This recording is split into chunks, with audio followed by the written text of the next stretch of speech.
Friends, welcome back to the new video guys. Today guys we are going to talk about guys how to off dark mode in our Oppo phone. Friends, you want to turn off your dark mode in your Oppo phone. So if you don't like guys your dark mode background, guys you want light background. So guys how can you off your dark mode, and guys how can you set your light mode in your Oppo phone? In this video guys I am going to show you friends.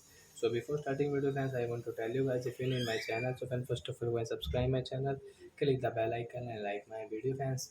First of all guys, open your phone setting to off dark mode. Then I scroll it. As you can see, display and brightness setting, can tap here.